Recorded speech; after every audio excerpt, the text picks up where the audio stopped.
What is going on, guys? It's the Mad Dragon. We're on to round 4 of the Guinness Six Nations 2024. Teams have started being announced, so we're going to do another preview video. This one's going to be for Italy versus Scotland. We're going to have a run through of the team sheets, who we think some good picks, some bad picks, some expectations, what we're thinking might go on in this game, and then finally, of course, giving that all-important score prediction to see how close I can get by the time the game actually comes around. If you enjoy this type of video, make sure you hit the old like button, share it with all your friends, press subscribe, do all the fun YouTube stuff, and we'll jump straight into it because a lot to go over in this one. So let's start out talking about the home team for this one. Italy last week played France, got a draw in France. Could have won it, should have won it. You know, however you think about that final penalty kick, coming off the post, after falling off the cone, after France charged at the team. So much going on towards the end of that game. It felt really bad for Italy that they weren't able to come away with a win. If there was ever an opportunity for Italy to take that win in France, you felt like it was that game, right? France went down the man, Jonathan Darnty with his red card. Italy stepping it up a notch. And so close to being able to cause a bit of an upset. This week they're going over. They're playing in Italy. The team change. There's been a couple of changes going on, but I kind of feel like for the better in a couple of the areas. We'll get into them in a second. But one thing I want to sort of talk about with this Italian team is the mentality of this Italian team. And I think it gets lost on a couple of people. They sort of just think Italy are the worst team in the Six Nations. They never really win any games. I don't think people appreciate enough what happens to this Italian team when they feel like they can win. It really does feel like they take an extra gear, they step up a little bit. This is a team that's used to losing in the Six Nations, pretty much every single game across the Six Nations. And when they're sort of used to that track of not being able to win games, they've really built up this resilience to just continue playing a game all the way through to the 80th minute, even if they're really down on the scoreboard. So when they have games that are close on the scoreboard, you really feel the momentum shift and you feel them actually start believing they're going to be able to take those wins. Now, Scotland is a team in this Six Nations so far that although they are still playing well, they are having portions of games where they seem to just be switching off. And I think if that scoreline is close, going into sort of 50, 60 minutes, Scotland really need to watch out for what this Italy team can bring, because coming in towards the end of that game, if Italy are within a close game, I can see them wanting to maybe cause a bit of an upset in this. So taking a look at the team that has been named for this one. Starting out in this front row, Fischetti, Nicotera, and Ferrari coming in this week in the tight head prop. Zilocci's been moved to the bench. Now, going up against that French scrum last week, Danilo Fischetti had an absolute monster to go up against. He had to go up against Antonio with Tuilagi in behind him at the scrummaging time. I thought Fischetti was going to be in desperate trouble. But Zilocci was actually the one getting pinged on the other side of the scrum. It was the tight head driving in. Fischetti was actually trying to hold out really well in that scrum. He had a hell of a task to go up against. So a switch coming in this week. I don't actually think it's a bad move, Ferrari coming in over Zilocci. I think that might actually be a slightly stronger front row to deal with the scrum time. Scotland have lost scrums, even on their own put-in, throughout this Six Nations as well. So an opportunity maybe to try and steal a bit of possession away from Scotland if they can take over that scrummaging area. In the lock department, Nicolo Cannone going back in alongside of Federico Ruzza. Lineouts for Italy last week. Still defensively lineouts wise, I think they're competing strong. They had a couple of lineouts that went a little bit skewy, not clean, which really does, I think, hinder this Italian team more than some other teams. Some other teams are much more used to being able to get a bit of scrambly ball away. Italy, with the way they like to attack, it is so drilled and so designed. Everything is a set play. Everyone knows exactly where they are meant to be in position. Having a bit of a skewy line out where it bobbles around and doesn't quite get to the hands of the scrum half quickly enough, it really seems to take a bit of a weight out of their attack. So you've got to have those clean lineouts. Now, Scotland have some good lineout jumpers as well. I still don't think Scotland are a top lineout team in the Six Nations compared to some of the other teams. So I think there's absolutely the opportunity for people like Ruzza, who is very good in that lineout, to cause a little bit of chaos this week. In the back row, Sebastian Negri goes in the blindside flanker this week, back into the Team Lamaro, still out there in the open side, and Ross Vincent stays in at number 8. He was playing last week, and I can't think of it, blew me away too much. I can't think of anything off the top of my head. Now, Lorenzo Cannone is back in the team. Of course, he picked up that injury in the first week, right? So he's back in the team. He is starting on the bench. I thought maybe if he was fit and ready to go, he'd get straight back in at 8. They're going to start Ross Vincent off, and I'm sure we'll be seeing the other Cannone come on at some point during this game. Halfback partnership, Pajarello going back in alongside of Paolo Garbisi, and Pajarello he's putting his name down, right, for this starting scrum half position. Stephen Varney was just the outright scrum half for me for that Italian team. Pajarello is offering some different things. The long-range kicking ability we got to see last week versus France just about got in, but it was still a massive, massive kick. Garbisi, who in international rugby is not necessarily your highest percentage kicker. Pajarello is another option for kicking, is absolutely a vital role to have in that team. What if he was still on for that late minute penalty, against France, that 80th minute? Could he have converted that one compared to Garbisi? A lot of hypotheticals going on there. But a different style of scrum half, and I think it works quite well. Stephen Varney might want to watch out, because Pajarello's playing very well at the minute. In the centre partnership, Menoncello moves back into the inside centre alongside of Brex. Now, Menoncello was playing on right wing last week, and I actually thought had a really, really good game. I didn't know what to expect from him playing out on the wing. He's a centre to me. And I thought defensively, fell off a couple of tackles, but just the presence alone, when I try and cast my mind back to 2 weeks now, what do I remember Mathis Lebel doing on that wing? And there's not really anything, which I think is more of a testament to what Menoncello was able to do at shutting that wing down completely, because I don't think Lebel got anywhere. Left wing, going up against Scotland, of course, Duhan van der Merwe. You've got to have someone who's going to be able to deal with Duhan van der Merwe. You need good patience, you need good size. Like I said, Menoncello fell off a couple of tackles last week. Maybe that's why they're more aligning him to move back towards that centre position. Maybe they think he won't be able to handle the power of Duhan van der Merwe. But some big calls coming in here, because in the back three, Monty Ioane still staying out on that left wing, Andrzej Capozzo in the fullback position, and Lewis Liner comes in on the right-hand wing. Now, genuinely, I didn't know Lewis Liner was Italian. He plays over the Harlequins. I think of him as the left winger. I think he plays 11 far more at the Harlequins, right? But he was playing for England in the under-16s, the under-18s. So I thought he was tracking on to go play over in England. I had to go quickly look it up. He was born in Treviso in Italy, so he is Italian. His nationality variance is huge. It is Australian, Italian, and British. So half the teams in the world, it feels like at this point, he can basically play for. So he's gone with Italy. This will be, a big international cap for him going on in Italy, going on in that right-hand wing. Big opening task, one-on-one with Duhan van der Merwe, playing in with Italy at home. Man, what a game for him to come in. Looking forward to see how this gets on. Do I think this is necessarily the right decision? I think there are other lads that that are competing for that position. Lorenzo Pani is sort of disappeared a little bit now.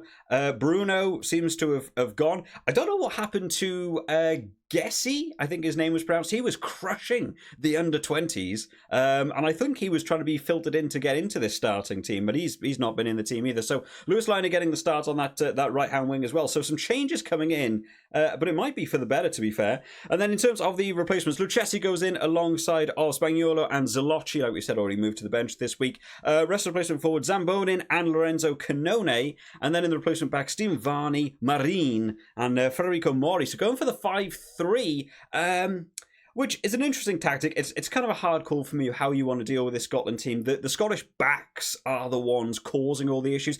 At the minute, I don't think the Scottish forwards are really being able to make the difference in the game. It's the Scottish backs, right? They're the ones scoring the tries. You've got Duhan van der Merwe scoring a hat-trick. You've got Hugh Jones who's just carving up that midfield. The forwards doing a lot of the grunt work that you expect in rugby, right? I don't think they're dominating the game as a forward pack as you would see with someone like an Ireland team.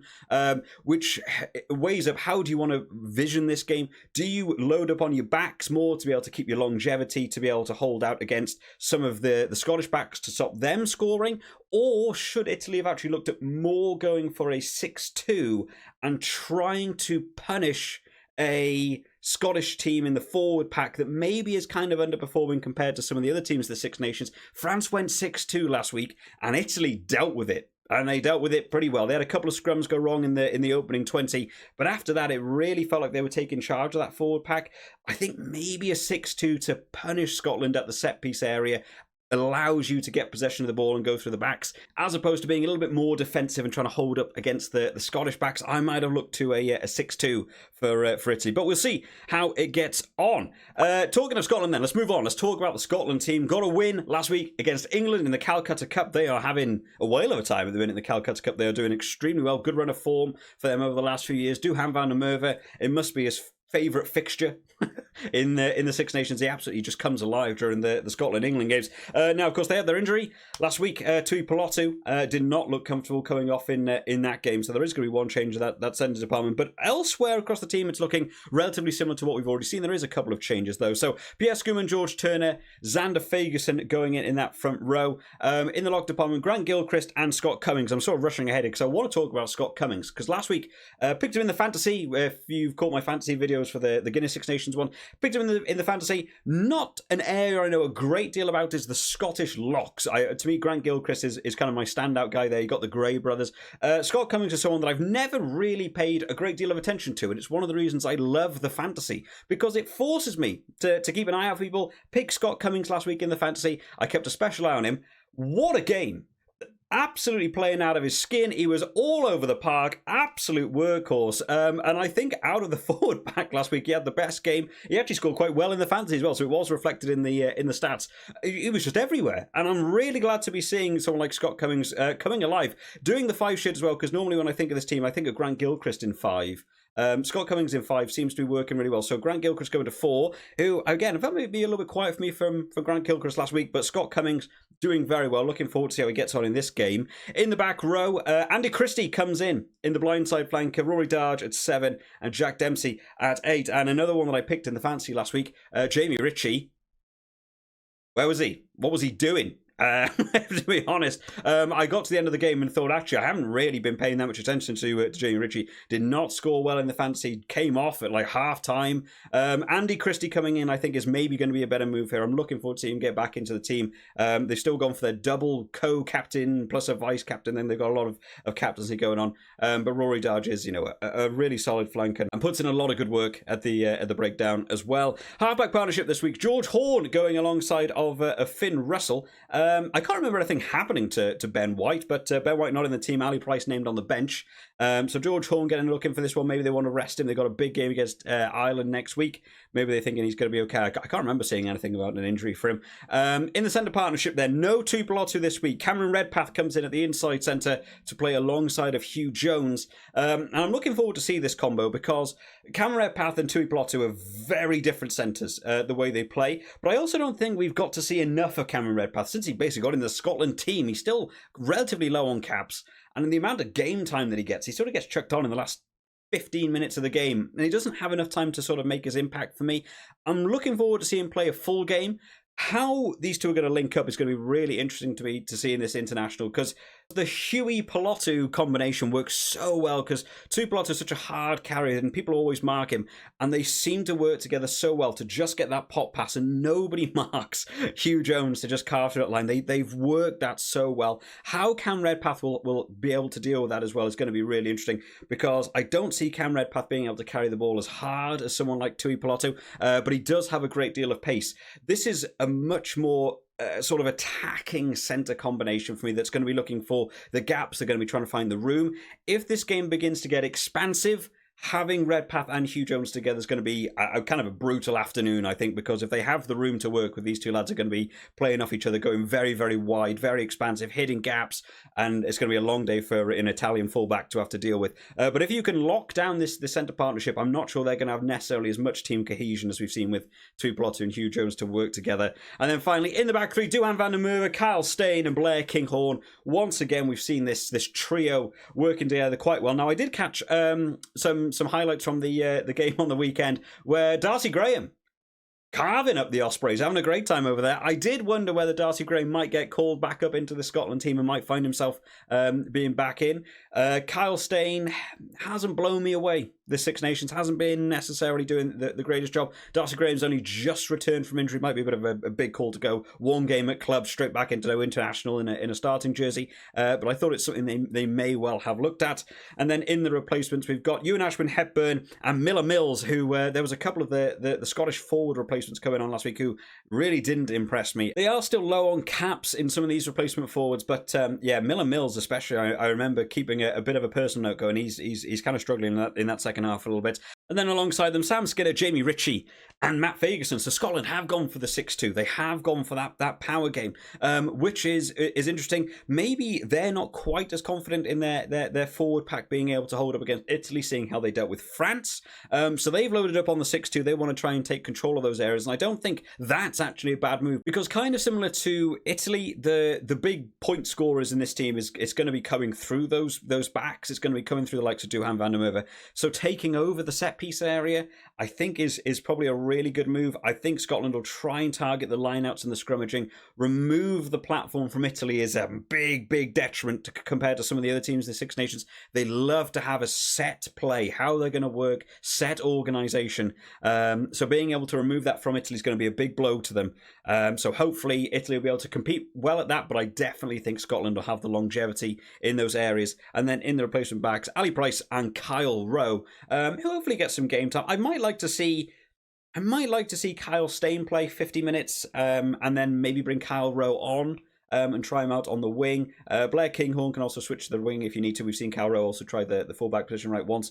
Will they keep all these lads on? I feel like if the game is going really well, let's say Scotland are up 20 points at half-time or something, they've had a really good game, I don't think it would surprise me to see Duhan van der Merwe come off. They've got a massive game against Ireland next week, and they've loaded up on pretty starting team for Scotland going against Italy. I think they know Italy are going to be a team that might be able to sort of get a little bit of a scalp in the Six Nations and be able to take a win away from you, which will destroy the rest of your Six Nations hopes going in there. So they've gone pretty stacked full team for this Scotland one, but they have got a big game against Ireland next week, and they can't afford to have too many key injuries either in that one, because Ireland's going to be a big old game. But there we have it, guys. In terms of score prediction, what do we think? What do we think in this game?